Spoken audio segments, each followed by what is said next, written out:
My guest today is Dr. Chris Heye. He's the CEO, founder of WealthChat.ai, a very interesting set of tools which are used to begin the conversation about cognitive decline and effect on household finances. He's part of the Retirement Income Institute, which is part of the Alliance for Lifetime Income by LIMRA, where I am an education fellow. Retirement Income Institute is where the academic heavyweights reside, as opposed to me. I'm just a guy. What we focused on is the practical conversations that can happen between consumers, in other words, everyday people, and their financial professional in order to have these difficult conversations, which are so important to many. Hope you like the conversation. Be sure to like and subscribe so someone else can discover these interesting conversations we have on Jay's Corner. Today, I'm joined by Chris Heye, who is the CEO and founder of Wealthcare Planning LLC. He's got a great tool. It's called whealthchat.ai. Hopefully, Chris will be good enough to show it to us and share it with us. Chris, welcome. Thank you for joining me here on Jay's Corner. Hey, Jay, thanks. Thanks for having me today.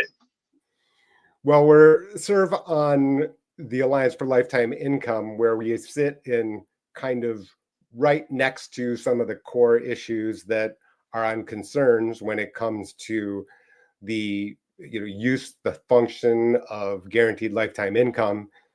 I'm on healthcare cost planning. You have a very specific, highly specialized set of topics, one that's pertinent to so many. Why don't I step back and let you take the ball? And I'm not going to give you all your accolades. I've taped that already. I don't want to make you blush. So why don't you go and describe kind of what most of your work has been about so far? Sure. My work resides in the intersection of health and wealth. I feel that especially as we get older, it becomes increasingly difficult to separate healthcare decisions from financial management, personal management decisions. So your healthcare decisions affect your finances, and your financial decisions can have a major impact on your healthcare. So they're almost two sides of the same coin. And if you look at, I mean, I've been through a lot of this personally with both my parents. Both my parents are deceased, but my mother had dementia, so I had a front row seat to all the different types of decisions and planning activities you need to take when a parent or a spouse or other family member gets diagnosed with dementia. And that really kind of brought to light to me how these two issues are sort of the same, different sides of the same coin. And also, Right. if you look at surveys, mostly again of older adults, and ask them when they're asked what their biggest financial fears are in retirement, it's almost always health related events and costs. It's health events and costs. It's long term care. It's unexpected expenses. When you're older, what's an unexpected expense? 90% chance that unexpected expense is going to be a healthcare expense, right? Or the people will say they're concerned about running out of money. Well, what's the biggest reason you're going to run out of money besides living longer? Is you're going to you got to pay for all those long-term care and healthcare costs. So invariably, when you look at these surveys, you see adults talking about their health as the biggest risk, as opposed to inflation, taxes, market downturn, economic recession. It's these sort of stricter, more conventional economic risks are frequently lower down on the list, almost always low down the list than these healthcare risks. So it's something that older adults are clearly concerned about. And again, and I can tell from both personal experience and also experience with my other friends, these healthcare risks are the biggest risks to their financial security or their family's financial security. So what I've been trying to do over these last several years now is help to educate both financial professionals and individuals and families about the nature of these risks, help them identify these risks, help them mitigate and manage the risks down the road. And they just, unfortunately, financial professionals don't have a lot of training in this area. And certainly healthcare professionals don't have a lot of training in financial management. So there is kind of this gap that I feel needs to be filled. And that's what I've been, again, that's what I've been trying to do, both through my, my thought leadership, my publishing, but also the products that I've been developing, especially the latest AI powered chatbots. So you're the strictly educated PhD from the best school in Cambridge, Massachusetts. Uh, That's right. tell, tell us what is the you have a lot of research papers, strict academic papers. Yeah. If you have to boil it down for Yeah. everyday people, because I've read your white papers, I've read your research papers, and always the challenge is, okay, how do we get the salient points into the hands Yeah. of actual people who do not have PhDs from MIT? What would you Yeah. say And I are could, main takeaways? And I could say having a PhD from MIT doesn't, doesn't even help in a lot of ways. Yeah, I mean, the problem is, especially in this country, in the United States, planning for old age is really complicated. If we lived in Germany or even Canada, things would be a lot easier because your healthcare costs and a lot of your lumps, they're just covered. You don't have to. In Germany, you don't worry about going bankrupt because of the, chemotherapy treatments. That'll just never happen, or in Spain, but it can happen in this country. So it's complicated because there are, financial issues, there are healthcare issues, there are legal issues, and then of course there's a whole host of sort of emotional and personal issues that come into play. So just in terms of some of the really basics, there's a couple of two legal documents in particular that everyone should have, especially ever older adult should have. One is the power of attorney, the legal power of attorney, and then there's a healthcare proxy, which is in effect a medical power of attorney. And both of those enable you to appoint individuals who can assist you in making, in the case of the power of attorney, and financial decisions, and in the healthcare proxy, the medical decisions. These are incredibly important documents. And so, especially if you have anyone that if you're concerned about a family member's cognitive capabilities, you need to get these documents signed yesterday, because what they enable you to do, they'll say, Jay, let's say you're, starting to worry about your mom or dad. And so you can have these documents and you can, make decisions for your mom or your dad. You can say, Dad, I got this. Don't worry about it. Or if dad goes into the hospital, you can be there and say, I want him to have this type of treatment, not that type of treatment. So those documents are extremely important to have. And I think that's, some of the really basic stuff. If I were to advise people what to do, get those, and maybe also something's called a living will, or something that also, some of what they're called advanced care directives, something that enables you to say, okay, if I have this medical condition, pull the plug, in effect. Because a lot of these expenses towards the end of life, that's usually when people spend literally like 80% of their healthcare spends happens late in life. And, you can be in a situation where you could be, paying tens of thousands or hundreds of thousands of dollars, for a family member to stay alive, 1, 2, 3, 6 more months. And at some point you may just say, hey, it's just, it's not worth bankrupting the whole family. So this person can maybe, hopefully, live a little bit longer. So that's another kind of thing you need to do. And just on the big picture, when you're looking at your bank account or you're looking at your savings account, just say, look, hey, I could have some really big costs down the road. I mean, my mother was in a memory unit, and we were paying, $10,000, $12,000 a month, and for almost 4 years.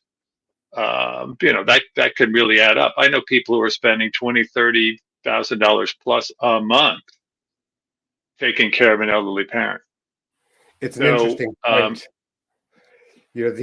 And I didn't plant the seed or lead Chris for the audience that one of the other interviews in the prior years is actually with certified elder law attorney Sandy Mall, who is one of my counterparts in Michigan, I've been a speaker at the State Bar of Michigan for exactly along the same lines that you discussed, and I'll flash the thumbnail and link, in the text and below the video. But absolutely, on these decision makings, you've made some point about kind of when, and your studies and work, when does this decision making capability from your research start to decline? Yeah, I mean that's the little bit of the scary part. There was a very extensive study conducted about 10 years ago at Harvard trying to determine what they call the peak age of financial decision making, and they based it. They had a lot of records about credit card applications and other data on that could basically reflect mistakes that people make, financial decision making mistakes. And they found that the peak age for the average person, peak age of financial decision making is 53. Wow. So not 63, not 73, but 53. Now, of course, everybody's going to be different. But they found that for most people after 53, they started making more mistakes and making worse financial decisions they did than prior to that point. So you do get this sort of crystallized intelligence that happens as you get older. So you learn more, right? You get more experience. But unfortunately, for most of us, that in terms of financial decision making, that peaks sometime in our 50s, and that's a lot earlier than I think most people think. Most people think, yeah, maybe you get 60s or 70s, you get worse, and most of us do. But unfortunately, for many of us, that process starts earlier than we'd like to think. And this is the thing, is that I'm not disputing the findings of research by any means. Then there's the marrying of practical reality. I mean, if I thought about my mother in her 50s, or even at her age today, she's still giving me, advice on every last detail, it seems. Sometimes invited, Yeah. sometimes not invited. So the idea that she would be cognizant and say, my financial decision-making capability has declined, and in practical terms say, well, Jay, can you help me with this? I find it like not possible to actually have that conversation. What do we do about that? I mean, is there any real way Yeah, to do that? that it's a great question and a really, really important issue because I've seen this, and again with my personal life. I have a friend whose father is something like 96, 98, and he's still making financial decisions. And I tell my friend, and his dad says dad is very lucid, and he talks to him, and the decisions, he likes it almost like day trade. And I was like, I don't know if like a 96-year-old man should be doing day trading. And so these conversations can be difficult. I think they can be difficult. This may be a little sexist, but I think they can often be a little more difficult with older men, who have been making these types of decisions their whole life, Right. and they just think, "Hey, I got this. Uh, I know what I'm doing." So one of the areas that I've spent a lot of time on is, how to have these conversations, and Right. sort of both within family. It's usually a child talking to an older adult. That's kind of the most typical conversation that you have at this stage in life. But also for financial professionals and speaking with their especially older adult clients. Um, and I've been fortunate to work with some really outstanding psychiatrists in the Boston area, the head of geriatric psychiatry at Mass General Hospital, and then another brilliant psychiatrist, Dr. Ned Hallowell. So these are doctors who have been talking to patients and their families for decades. I mean, they literally have tens of thousands of hours speaking with adults and having these kind of difficult conversations. So what I've tried to do is I've learned a lot from them and try to sort of take their recommendations and their brain power and put them into my chatbots. And we'll show an example of that later. So there are ways that there are some approaches that you can take to have these conversations. So there's several things that I've learned. One approach, and I've used this in my dealing, my personal life, is to upfront you acknowledge the difficult nature of the conversations. So I'll say, Hmm. Jay, I know this is kind of hard to talk about. Jay, I Right. know this is a personal conversation, and just acknowledging the difficult nature of the conversation can make it a little easier. It'll tend to lower your defenses. So you're going to say, okay, Jay's going to say, oh, Chris, yeah, he understood. He kind of gets me. He kind of knows this is hard for me. So that's going to make it easier for you to talk about that. So that's one tip that I recommend all the time. So you just say, hey, Dad, I know this is kind of a hard conversation, but I really want to talk about, you know, the decision, some of the decisions you've been making. So that's one way to start. And then usually the worst way to have these conversations is to say, Dad, what the heck are you doing? You've got to stop doing that. Right, right. Right. So you're going to immediately put Dad on the offensive when you take that approach. So usually, what I've learned a lot from these brilliant psychiatrists is basically you got to bring down bring down the volume, try to bring down the temperature, and emphasize that you're trying to help someone else, you're trying to protect them. And then there's some questions, and I have these, I can show them you later, but I have all kinds of like scripts and tips for having these conversations, literally like how do you start these conversations, and how do you get basically what you want to do, especially when you come across someone who's being defensive. Right. You want to get that, you want to try to get them to re-examine their views in a non-confrontational way. And you want to be able to assert and strongly suggest that we're on the same page. So Jay, I'm trying to help you. You and I are a team. We're going to work on this together, and we forge that alliance. So that's something else you want to do. But also you just want to try to, a lot of what you do is just ask questions. Say, hey Jay, have you ever noticed people making mistakes as they get older in life with money? And Jay said, oh yeah, I've seen lots of people do that. And then at some point you want to start thinking, oh, I've seen other people do it. Is it possible that I might be doing that? That's sort of where you want to get to.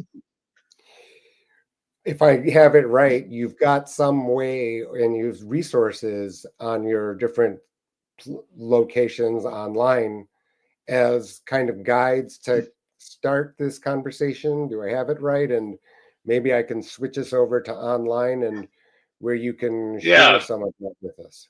This calculator is designed to predict the likelihood that a given person is going to have dementia, or what psychiatrists call mild cognitive impairment. So mild Okay. cognitive impairment is something that goes beyond normal aging.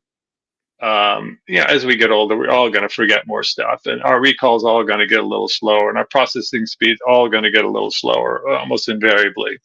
Um, but for some people, that process becomes accelerated, and it may not quite be dementia, but it's still a place where people definitely should not be making important decisions on their own, and may already be struggling a little bit with what they call the activities of daily living. So they may already be showing difficult signs of just managing their day-to-day life.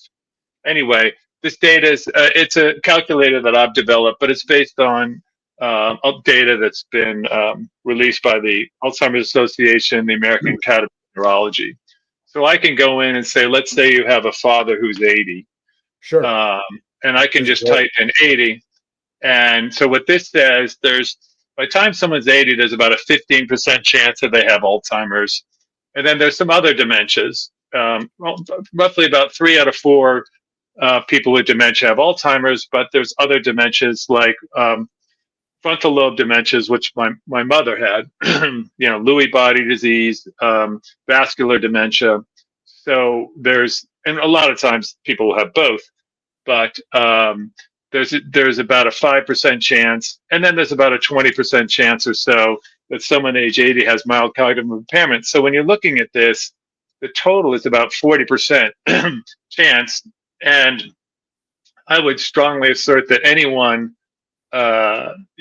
anyone who's got obviously dementia, but even mild cognitive impairment, they should not be making, maybe even small financial decisions on their own. These people, but almost by definition, they're suffering from diminished capacity. So if you're talking to someone who's 80, there's a 40% chance that they could be making some really bad financial decisions. And that's why I go back and talk about having the power of attorney and the medical power of attorney as being such important documents. I had an interesting conversation with a very prominent estate attorney, and he says he frequently, when he gives talks, he asks people what they think is the most important estate document, and people talk about these, technical trust and he says no. He says no. It's a power of attorney. That's the most important estate document. And I completely agree, given my mother's situation, because we very quickly took decision making out of her hands and turned it over mostly to one of my sisters. So this is a little calculator, and we'll give you the URL for this. Sure. But this is just kind of rule of thumb. Obviously, everybody's different. I mean, people could get. I've known people who have had dementia in the early 60s, serious dementia. I also know 90-year-olds who are incredibly lucid.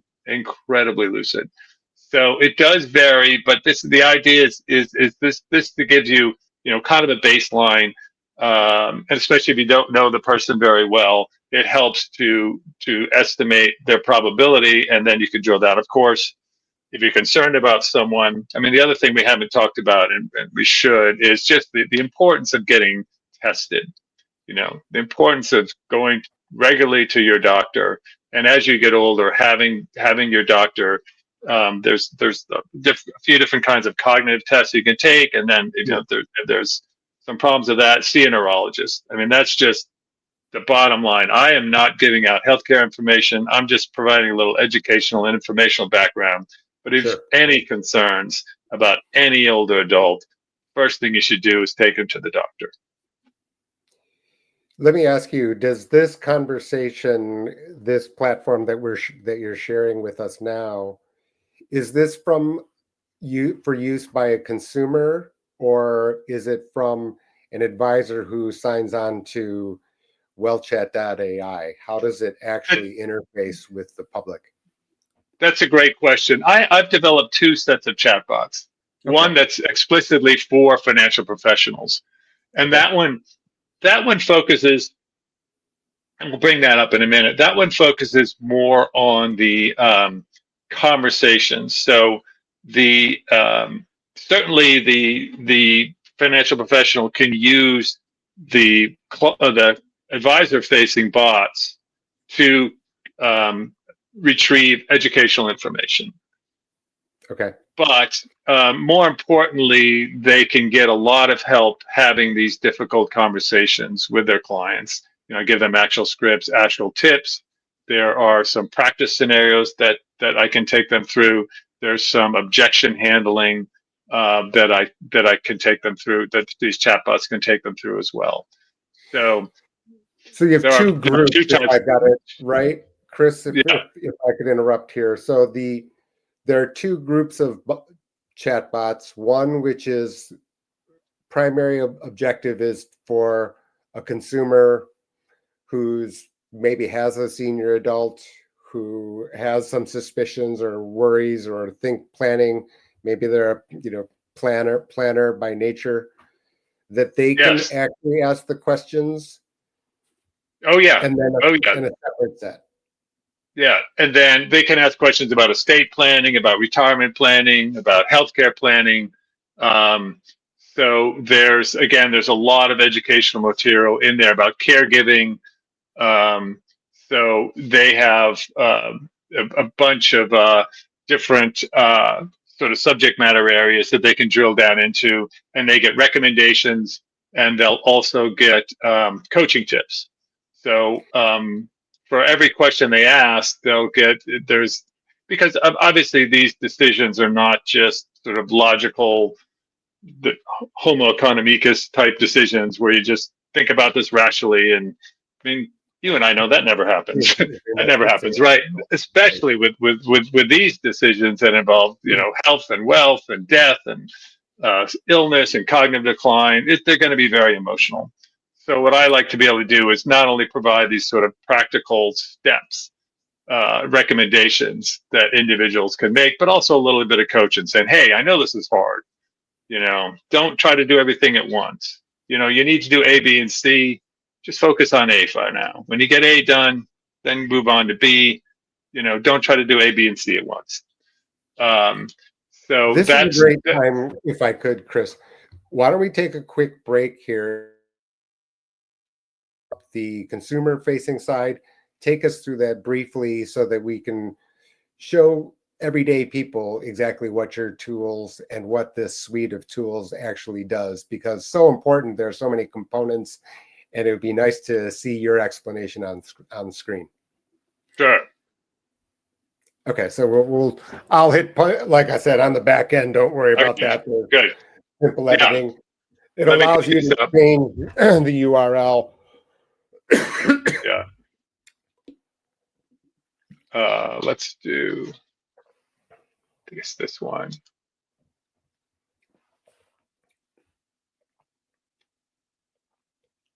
Background here, Yeah. Chris, is I'm convinced this has to come from the consumer. That I get it, that it's the leverage situation to go to the advisor.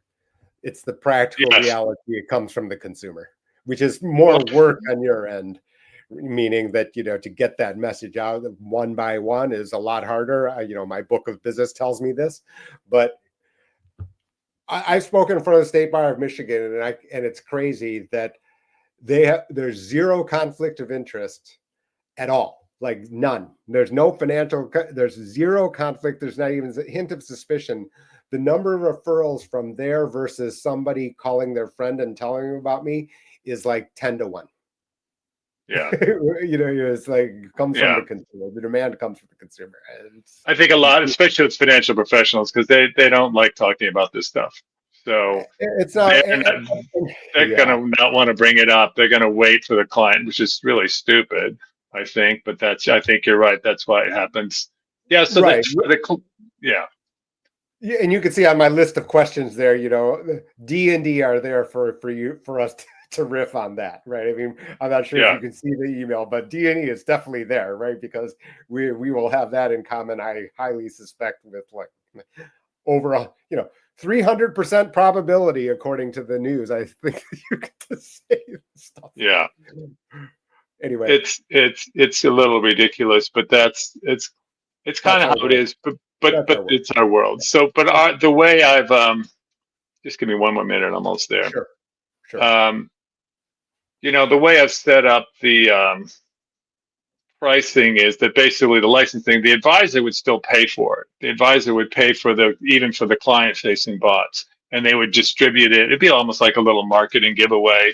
And Right. then they can also set up the bots so that they can add their own information to the knowledge base. So if for Right. example, I'm talking to some bigger companies, I can say, look, you can set it up so at the end of an answer it says, okay, and for more information, contact, this person, kind of Right. thing. So there is there we go, that's better. There is opportunity for these firms to embed the chatbots with some of their own marketing messages, their own research. They can do all that stuff. So, and then even the advisor or the client facing bots, they're not designed to replace the financial advisor. They're actually designed No, to connect them even better. And so my bots will answer a lot of questions, but they'll probably raise a bunch of questions as well. I So would think that would be the very valuable thing for this podcast, which is if we start with the thought that the advisor needs a kick in the tail or a catalyst, yeah, has to answer an incoming question. That is a very different motivation to the RIA than the other way around, right? yeah, RIA kind of voluntarily going, unless they were heavily into trying to think about generation planning for themselves, right? Until that Right, becomes the motivation. right. And you'd think, I mean, a lot of these financial advisors are in their 50s and 60s, so they got to be seeing it with their family. You would think they got to be seeing it with their parents. Um, you know, they should know, how important this stuff is. So I don't know. It's just, I've been No, writing more about it's this. not ideal. Of course, they're going to be success, and not to the scale or speed that anyone would like on our end of and annuity is part of that as well, of course. So Yeah, it's just yeah, that is our world.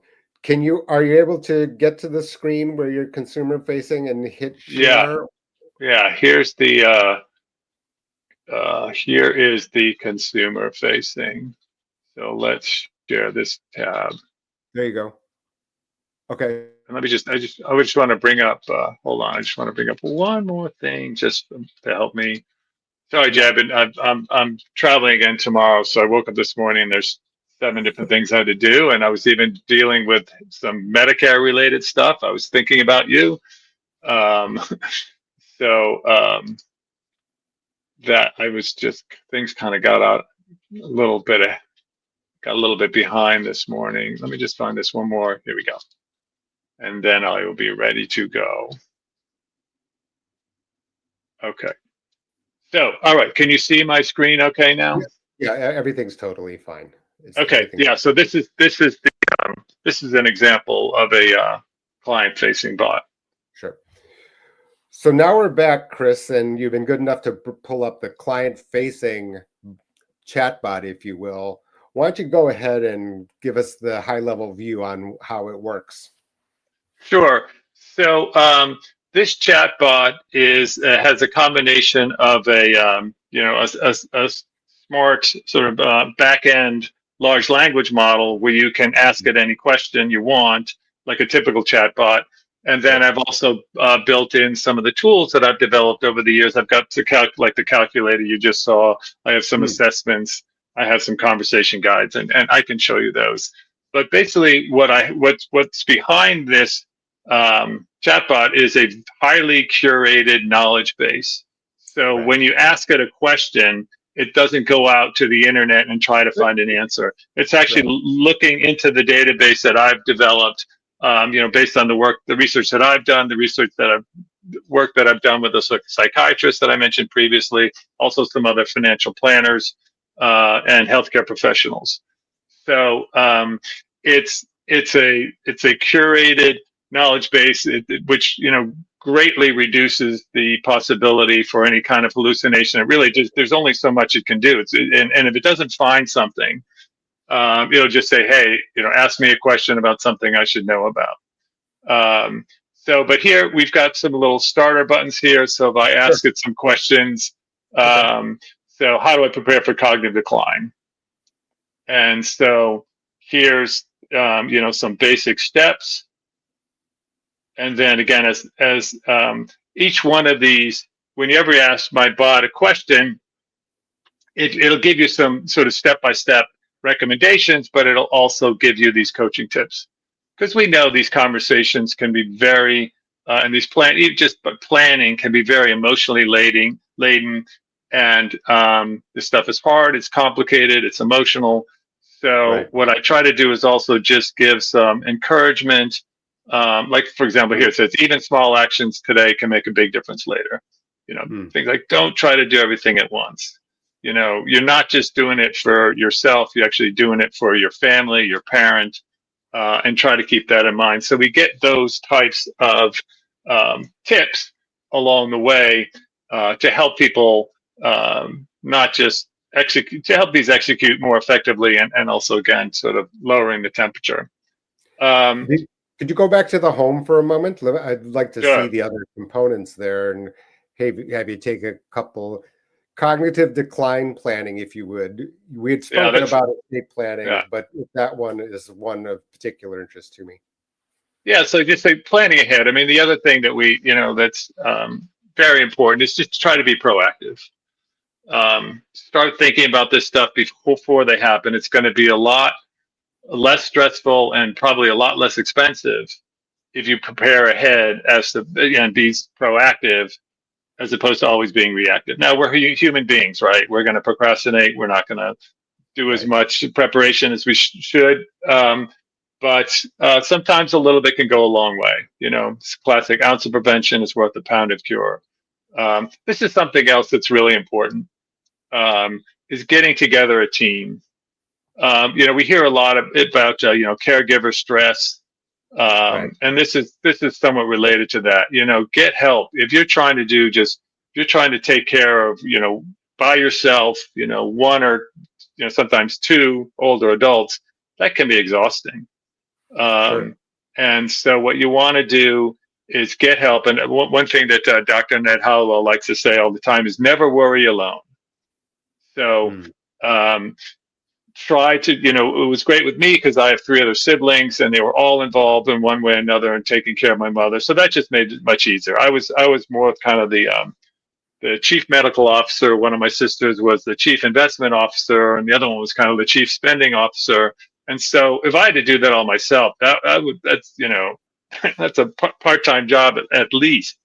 And then also, you just have someone you can um, talk about this stuff and commiserate about or kvetch about, and that's just going to make things much easier. So that's another thing that I think people really need to keep in mind is to try as much as possible to get other folks involved who can help you. And that a lot of times that'll even, be other professionals.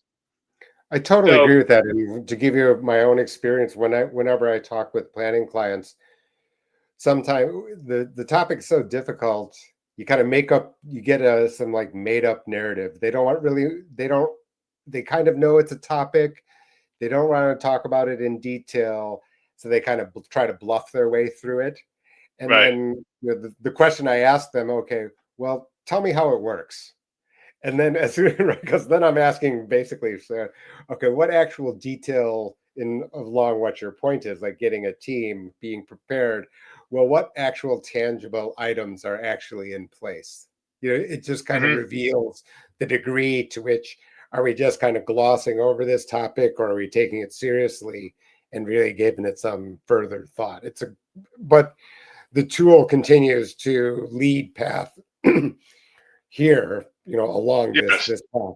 Yeah, absolutely. So to your point, I have a lot of checklists. So this is a documents checklist Right. that they can load up and look at this bigger. So this is, sorry, I keep forgetting how to do this. Oh, here we There's go. like an inspect there. Um, Yeah, there you go. yeah, sorry about that. So, Yep. so here is an estate document checklist. So here's where we talked about power of attorney, healthcare proxy, and so this is designed. You can download this. It's just a PDF file, so I can just click download. It'll download that, and if you want to stick this on your refrigerator or whatever. But I have a lot of these checklists built into the application. Is it one checklist per item, or is it kind of like an overall for the entirety? How do the checklists work? And I'll of show it. course, I'll show we'll you. share the links with everybody when on how to get to this once we are done. But See, I could right within the bot. So what I've done is I've made sure that all the tools and all the checklists and all the PDFs are in the chatbot, so you don't have to go anywhere else. You can see there's not even any navigation menu. It's just all using English language commands uh, to retrieve information to get questions. So I have the estate document checklist. Here's a warning signs of cognitive decline checklist. hmm. It's nice that you have these takeaways, because sometimes it's easy to lose a URL or a bookmark amongst a Yeah, sea of saved pages and things like yeah. that. And All you need is one URL, whealthchat.ai. That's all you right. need to remember. So I've got, here's state financial decision making checklist.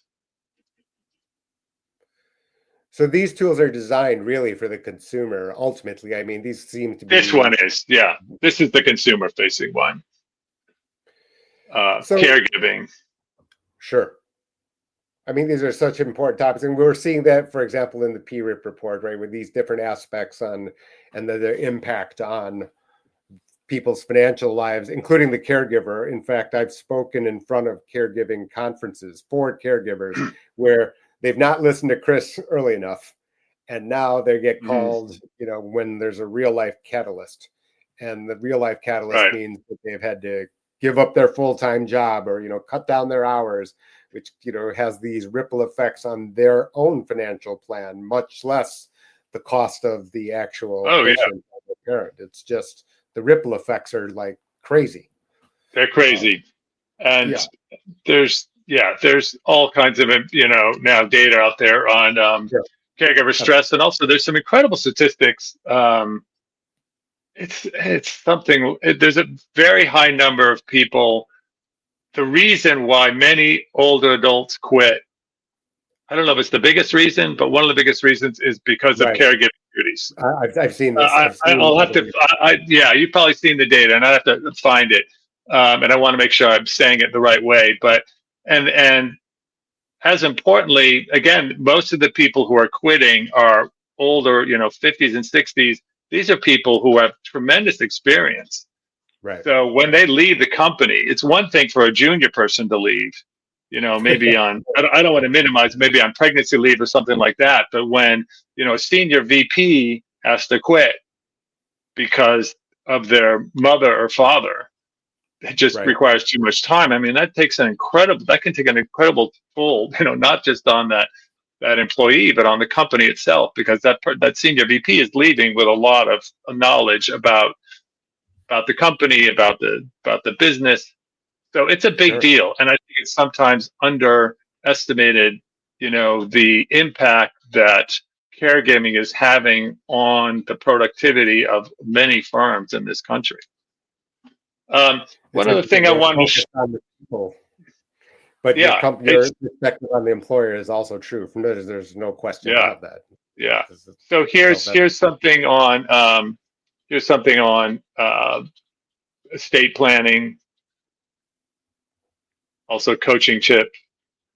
And then I've even got some legal document templates in here. So I've got a Hmm. will template. I've got beneficiary form, power of attorney. So these are something that, for the most part, you can fill out and, show them to a lawyer, show them to an attorney. But part of the issue is that, people don't know what they don't know Right. a lot of They don't times. know what So they part of don't what know. I'm trying to do is just saying, hey, people say, what is a power of attorney? I could even ask, okay, so what is a POA? And then it'll tell you. So, and then sometimes some of the questions you ask, it'll prompt with follow-up questions. Um, so there's some triggers in here. So again, it's trying to be. I'm trying to make my bot a little bit proactive. And not just reactive to be able to say, okay, if you're interested in this, then it might mean you're interested in something else. And I do that here, if you want to know more about all types of estate planning documents, click here.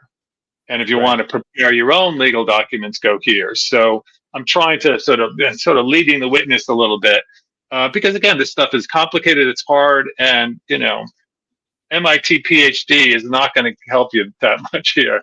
It really isn't. You If don't know you're a what to nurse, ask.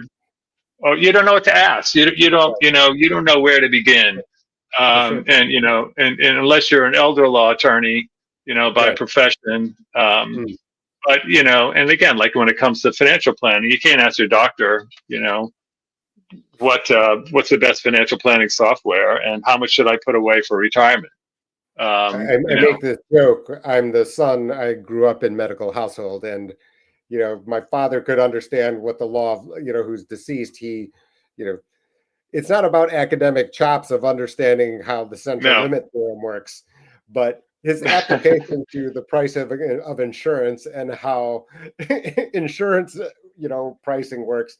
Those are not the same thing. That's not. no, It is not about no, academic no, background. no, This is a very different matter. The topic is different, and so presuming you're going to be able to haul your expertise in one area into a totally different profession is just, a bridge too no. far for me. It no. It's very hard to do, and and People that's try it. People People try it. try and usually don't do very well. I mean, I'm not going to name any names, but I know PhDs and MDs who have made some pretty bad financial decisions. So And we've got and these it's tools, oh, I've got stories too. I'm sure we can do that yes, offline over some adult beverages yes, at some point. yeah, no, yes. So yeah, Right. so yeah, so that's this is so here again, these are the kind of questions that the consumer facing bots can ask. Questions about retire. How do this is one of the more pressing issues these days. How do I make sure I don't run out of money? Hmm. So you know, or I can ask it a question like, when should I start thinking about long term care?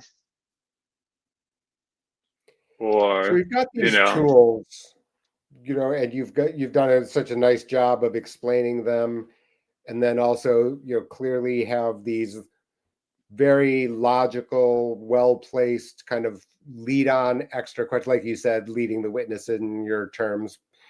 Not the Perry Mason. I'm not sure if we're aging ourselves right? by even mentioning such a name, but Yes, you can yes. understand my point.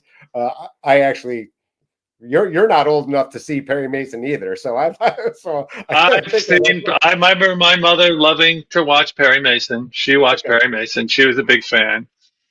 So we've got these tools. You've got this toolbox, almost completely built. Chatbot to support it, conversational tools which can answer, and a knowledge base that you populated, so we can trust its, ability to answer accurately, which we cannot right now in just Chat GPT or Perplexity, and those aren't insults to those incredible engines either.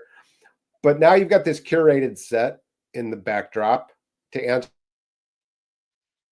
From your perspective, is this entire conversation, and we face this at the Alliance for Lifetime Income, and I face it every day on healthcare cost planning. We're about to enter Medicare, where you have the Affordable Care Act, away from the headlines on CNN and the political footballs that are being hurled. Is this Yes. conversation, the way that you've got it set up, is it what you have hoped, or how would you like this conversation in a perfect world, according to Dr. Heye? How would you like it to proceed? Um, I think there's a few kind of key aspects of a really good conversation. I think the importance to all this stuff. I think it's kind of obvious is really just to lead with empathy, right?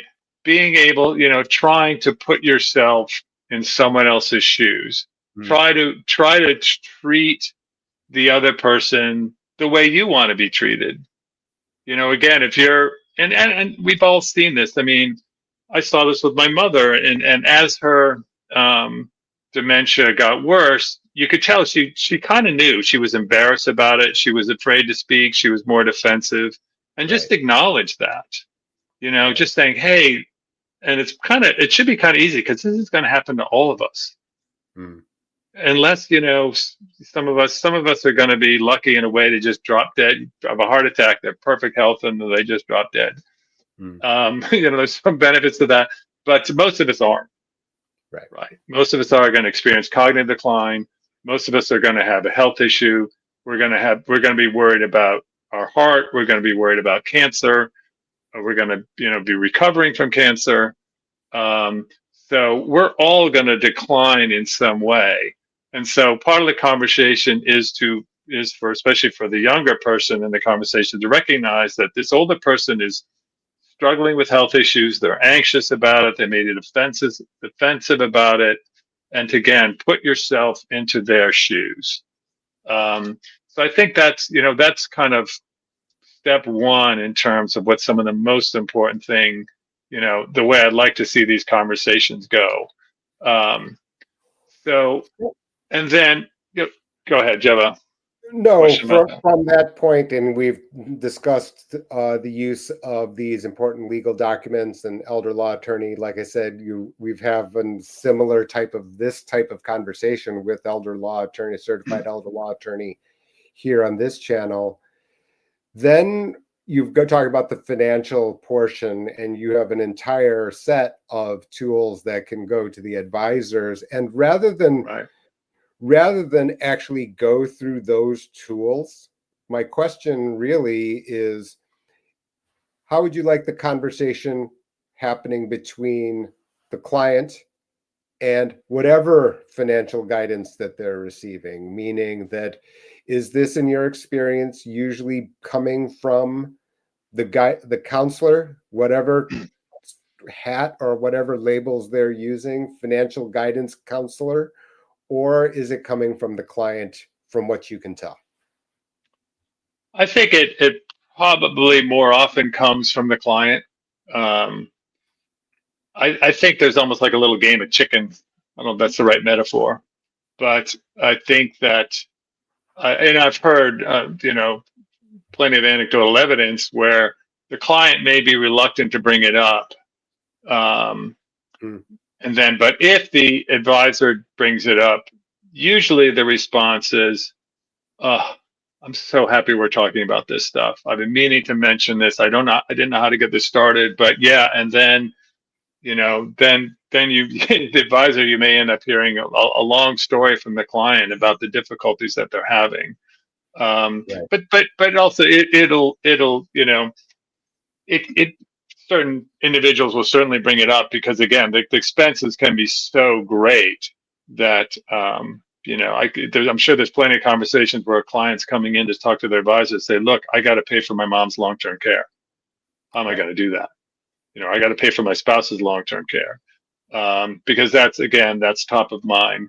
So what I'm part of what I'm trying to do is to facilitate those conversations, and both the advisor bot facing bots and the client facing bots have elements of that, but especially the advisor facing bots. What I'm trying to say is, look, I know this can be hard, but the only thing worse and harder than talking about these issues with your client is not talking about them. Because if you Mm. avoid these issues, first of all, someone once reminded me that if you're a fiduciary, your job is to protect your clients from all financial risks, Right. not just market risk. It's all financial risk. And sure, maybe there's not maybe not in the in the FINRA code or the CFP code does it talk directly about, cognitive decline, but cognitive decline is a huge financial risk. So if I were a financial professional, the easiest way I think to start this conversation, if you feel like your client is reluctant to bring it up or it hasn't come up for whatever reason, to just say, look, um, Jay, this is my job. My job is Right. to protect you from all Right. financial risks. And Right. you and I both know that one of the biggest financial risks as we get older is our health events and costs. So let's spend a little time talking about this. Let's start putting some contingency plans into the financial plans. Let's start planning for health events. Let's start thinking about cognitive decline. That's my job. And I would guess that 90% or some vast majority of clients are going to say, awesome. Oh, I would Sure, there might. completely agree on that. I don't think there's any. My question then, based on that, is it going at the pace that you? I mean, of course, you are who you are, so I'm sure you want the pedal all the way to the metal every single minute. What can we do? You and I do specifically, actually, to help that process. Do you think? And that is because I think that a lot of what you've brought up, we could kind of cross out cognitive decline and call it Medicare, ACA. We can call the function of guaranteed lifetime income. We have similar types of things, meaning that your other counterparts in the research institute portion are saying very similar things, which is, Sure. overall fiduciary responsibility is optimized when you include these other topics, not when you exclude these extra topics. So, Right. and things like Yeah. that. And one of our colleague, David Blanchett, frequently says that the number one concern and risk in retirement is running out of money. And I agree with a lot of that. I just take it next step further. Well, why are you going to run out of money? Right. How are you going to run out of money? You're going to run out of money because healthcare costs are going up. Again, you may have to quit your job to caregive. So that's that income side, or you may have to quit your job because of a health event, right? So these health events threaten, and this is why health events are so pervasive and so powerful. The decline in the stock market or higher inflation or higher taxes are not likely to force you to quit your job. That's interesting. Right. That's a very good way of But putting it. health events not even happening to you, just happening to may force you to quit your job. So the healthcare risks are sort of on both sides, right? They're on the income and the expending side of the job, whereas these other traditional risks are much more. They affect your income a little bit, but it's more likely to it'll just affect your investment income, but it's not going to affect your salaried income usually. So that's something else that you need to think about. So again, getting back to our colleague Dave Blanchett, I mean, he's running out of money. It's a big concern. We're living longer, but then there's that huge gap between living longer and living. That's the difference between what people call health span and lifespan. Right. In America, the gap between when you start to get sick and die eventually, that gap is pretty big. That could be many years. Right. Where you have to. I mean, most people have dementia. They last 3, 4, 5 years. My mother was in a memory unit for almost 4 years. But that's not. That can happen with people with heart disease or kidney disease or cancer. They can still yes, I can keep you alive longer, but you're going to need these really expensive chemotherapy treatments, or you're going to have to get these injections every 3 months. It costs $10,000 or more. So I can keep you alive, but it's going to cost you. So that's kind of where a lot of families are now. Sure. Yeah, to me that's that's running out of money is very closely related to these issues about healthcare costs. I completely agree, and I'll even back up the timeline to earlier, especially in the current headlines as they stand today, right? We think about different techniques, Monte Carlo simulation for portfolios. Well, if I jump processed your net worth down by $20,000 a year consecutively for each of the next 3 years, right. You're 62. Medicare eligible because you retired early. Well, tell me what your performance has to be for your net worth to extend over time, right? So now, in other words, we thought this was a matter when you're 70. Well, now you're 62, and now you're looking at a change to your minus on net income, simple net income equation. And now, like I said, you've got these jump processes, in effect, jump process. If you've increased your cost, you've decreased your net worth. The end, and so absolutely, it's the same difference. It's going to be more than 20,000 a year. That's probably the more optimistic scenario, right? You know better than I do about the cost of this stuff. I've spent a lot of time in the public. Tomorrow, like for example, I'll be with Bob Powell and other locations. Everywhere I said, I'm like, you're seeing, and we'll almost close to the end, but you're seeing headlines that say 15%. I'm like, no. The index from 100 goes to 115, but the reality is someone right now is paying 30. So you're going from 30 to 115. And when you scale it by dollars and you're in Tampa, Florida, there's not a lot of, and it doesn't even really matter, right? Because what I mean is that it's still inefficient, meaning that you had some net worth. If it's down 2 years in a row by $30,000, it's going to hurt.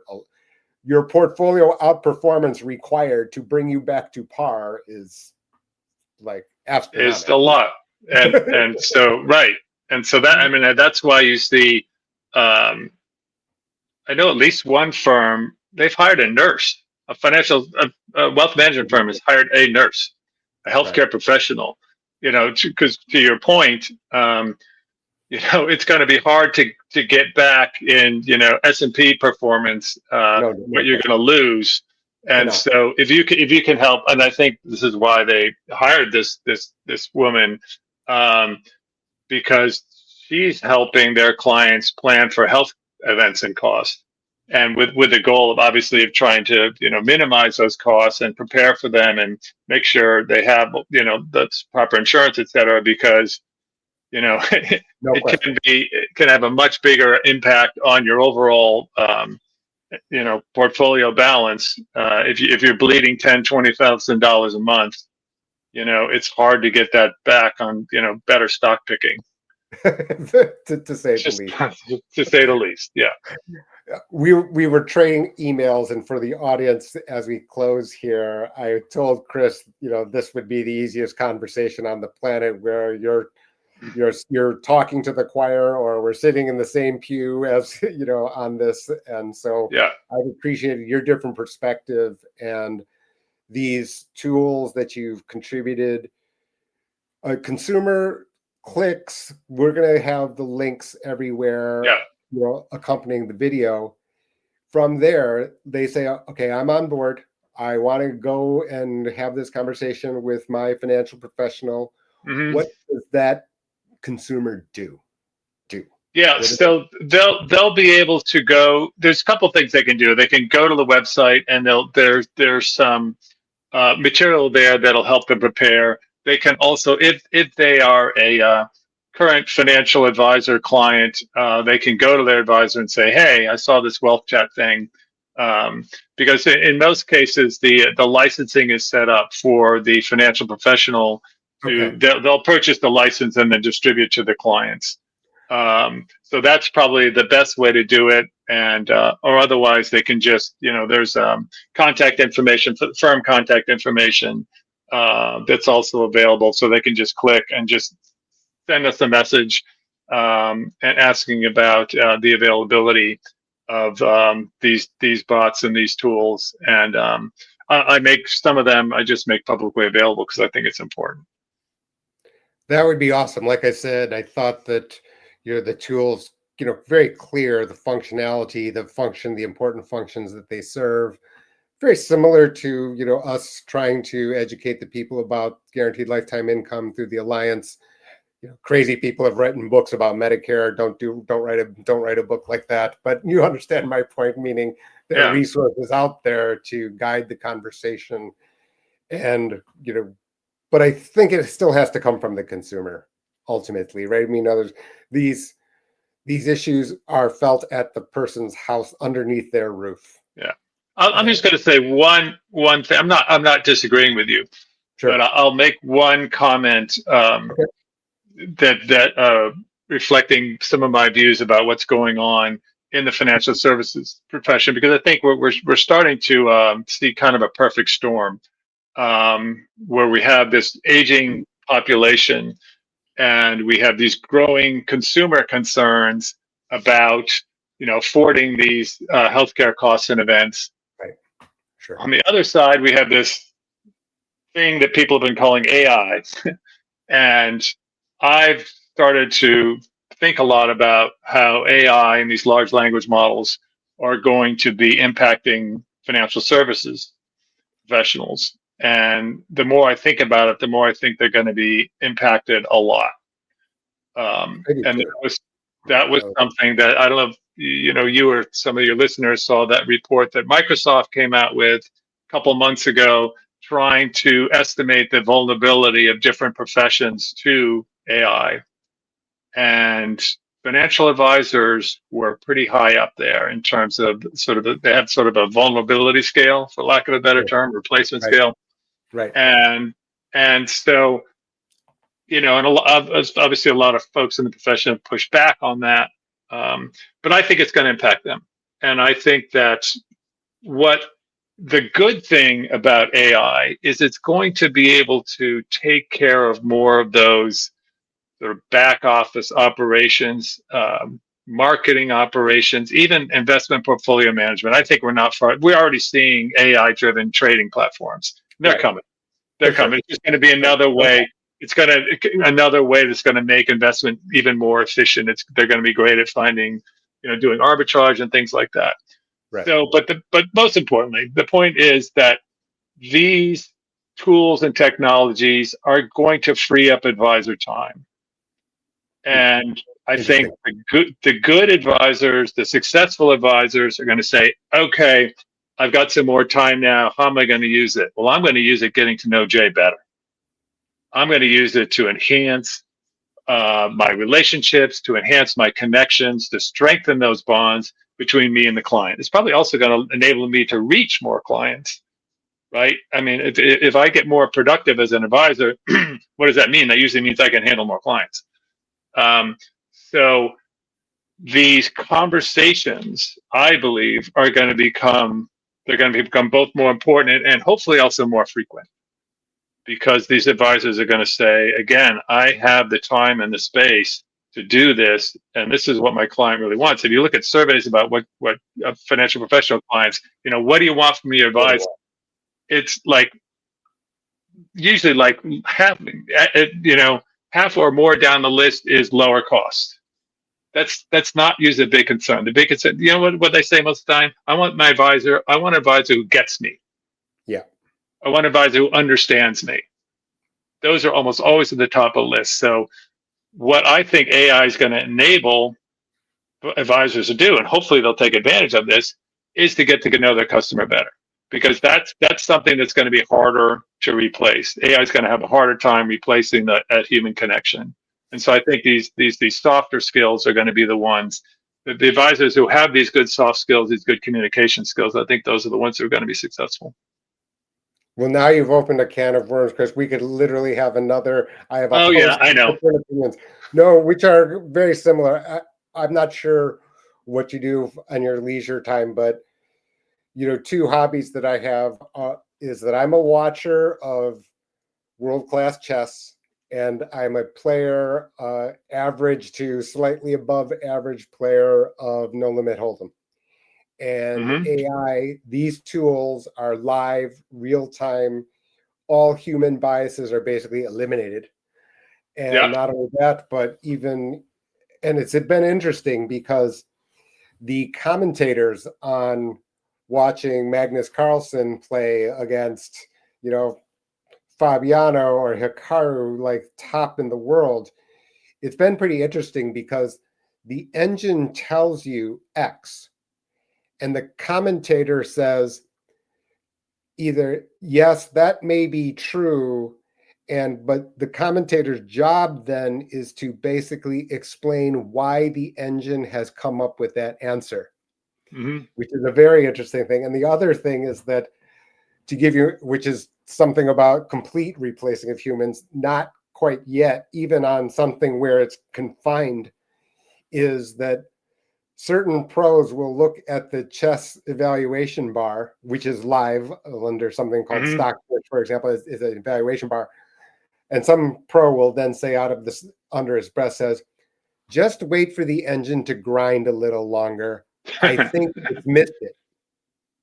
And sure enough, or something like, the engine that you're using on this screen isn't quite strong enough, which is all sorts of nuts, right? I mean, but those engines are only going to get better. This stuff, and it gets better. It gets better, and they get better fast. That's something that I think people don't realize how fast this stuff goes, because you get into this self-reinforcing feedback loop where the models get better, so they get more data, and they get more users, so they get more data.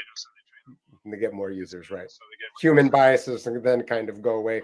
In poker, this happens now, right? Where you have got, there's something called GTO Wizard, where it's taking the Nash equilibrium and basically adjusting for how much money you have, or chips in this particular case, and giving you every scenario and you can basically stop at every node on a multivariate moving tree in probability of time, which is just, and this is doing, and if you just adopt that to advisory, you have these moving parts, you've got correlations across different factors, Mm-hmm. and then, like you pointed, if you know the person, well, the different people are going to value different of these aspects differently.